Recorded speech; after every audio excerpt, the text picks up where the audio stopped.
Hello, everyone. As we take the next 13 hours of my life and condense it down to 17 minutes, I thought that I would take a little time and share with you a short story. It's called Ah, True Love. From her sultry golden curls down to nicely manicured toes sticking out of her trendy sandals, she exuded the loveliness that could make even the coldest of hearts beat just a little faster. The sights and sounds of the park faded away until nothing existed for me but this girl. I could feel my palms growing damp from the mere thought of being this close to her. To comprehend being near enough for me to smell her perfume was so impossible, I grew dizzy with the effort. When she turned her face toward me, I couldn't believe that there was ever such a perfect set of lips created. As those lips parted into a smile, my stomach tightened painfully. That tiny action brought about such an astonishing change to her face, my breath was taken away. She was stunning. She was glorious. I could have sworn there was an actual sparkle to her brilliant blue-green eyes. It was not difficult to convince me there was rarely a creature so amazing, so dazzling, so alluring as the angel I beheld. Our eyes finally locked, and her smile grew shy. Her sudden timidity intrigued me, and I ventured a smile in return. She looked away, and my world grew dark, cold. I wanted her to look at me again. I needed her to look at me again. As though she could hear my thoughts, her eyes searched for mine, and once again there was light and warmth in my life. She looked down at the book I held in my hands. I realized she was giving me an opening, so I jumped up and on shaky legs made the short walk over to her. Without saying a word, I handed her the book. Her hands were dainty, her fingers delicate. The grace with which she manipulated the pages made me think of gentle waves rolling over sand. Her every word was like a dance. Her every move was like a dance. I could have watched her forever. When she finished looking over my book, she handed it back.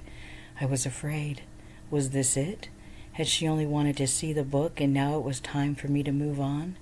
I couldn't bear the thought. Was there someone else? Even at this moment, could there be some other man who had the honor of calling her his own? I looked around but couldn't see anyone. When I chanced to glance back at her, she nodded her head at the spot next to her there on the grass. It was as though we were meant for each other. Hardly a word was said, as most of what was in our hearts could be read on our faces. She showed me her own book.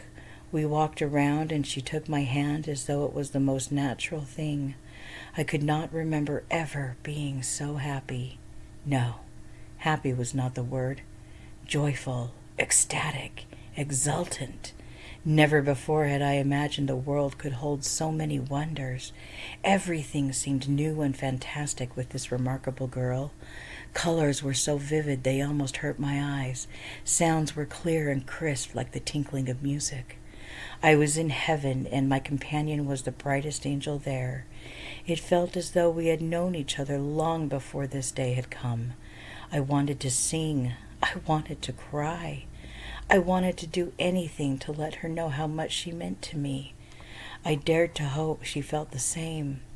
When we sat down again, she leaned over to brush those rosebud lips on my cheek. My hand lifted to the spot, and I could feel my face growing warm under her sweet gaze. At that moment, when I could not imagine ever living without her, the inevitable happened. There was another man in her life. Though he called and called to her, we didn't hear him until he loomed over us. "Brianna, are you ready to go?" he asked. It couldn't be. She was leaving me? For him? After all we had shared, after all we had loved, would she throw it all away for this man? Even as these thoughts crossed my mind, I saw her arms stretch out to the one who would separate us perhaps forever. He smiled in triumph, knowing he had won. Her heart truly belonged to him, and I was merely a fun way to pass the afternoon. It was humiliating. It was crushing. I could only look on as he carried her off. She waved goodbye, but I couldn't make myself wave back. Dads were always ruining things for me. My 2-year-old heart was broken. The world grew commonplace. Colors were drab and sounds were harsh against my ears. I didn't know how I could go on.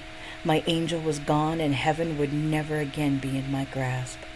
I could feel the tears streak down my face, but I didn't care. Let the world see my agony. I searched for the only woman who would never leave me. But before I spotted my mommy, something else caught my eye. Well, I should say someone else caught my eye. Her hair was the color of Honey Nut Cheerios in the morning. Just a quick little something something. I hope you enjoyed that. So, as I finished painting this, it literally took over 13 hours of my time, but it was gloriously spent. I enjoyed every moment of it.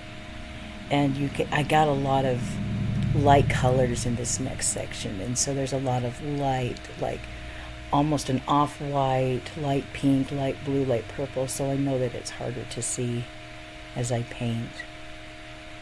But I hope you enjoyed this little story of mine. I hope that you enjoy your week and that you can make today a great day. I really don't have anything more to say, so I will just leave off and play some music and hope that everything goes well for you this week. And we'll see you next week. Bye, everyone.